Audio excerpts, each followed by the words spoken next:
inside the Meadowlands. Reeds and brush all around me, couldn't see where I was going or even where I'd come from. Where was I heading?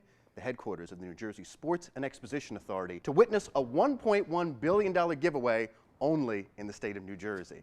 Now, the Sports and Exposition Authority was meeting to try and put back on track the project formerly known as Xanadu, the massive, hulking, ugly complex next to MetLife Stadium. You can see it right from the Turnpike, that has been stalled for 14 years. It was supposed to be an indoor entertainment center. Now it's going to be a mall. 555 developers coming in from Minnesota to try and make this thing work, but they said they need 45% of the cost covered by money from the state of New Jersey.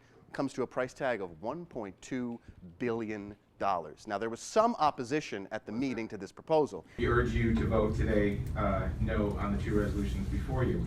First, let me say that our organization is not opposed to the construction of this mall, and we'd like nothing more than to see union labor working those idle cranes right now.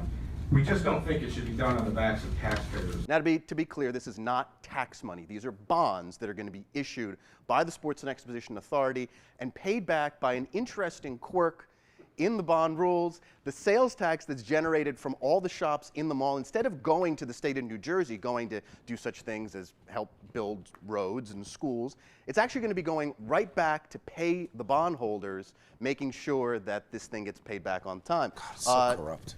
Now, I listened to some of the arguments back and forth, and then, when the vote came down, it was short and sweet. Those in favor say aye. Aye. Aye. Any opposed? Now, afterwards, I wanted to talk to some of the commissioners to see what they thought. Talked to Michael Gluck, head of a top law firm in New Jersey. I asked him about the fact that a similar project, the American Dream, is being built in Florida without public assistance, and this is what he had to say.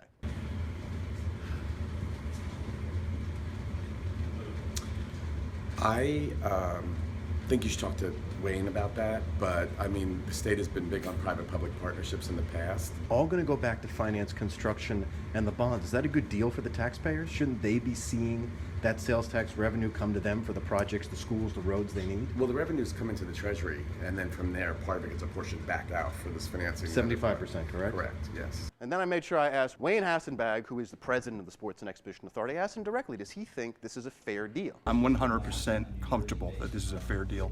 Now, Bill, the interesting thing about all this is that the project is on course now, they say, to be completed by 2 summers from now, opening in 2018. But when that happens, the stores there are only going to be able to be open 6 days a week. Bergen County's blue laws means there is no shopping on Sundays, less of an opportunity to earn that money back. Right, the one day when they're playing football. Right, when there's guaranteed to be 80,000 people there. This project makes my head hurt. You know what? I have nothing to say.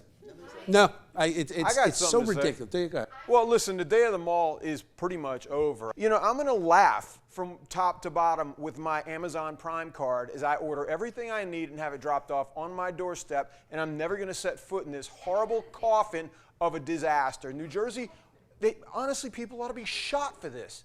Only in Jersey. Thanks.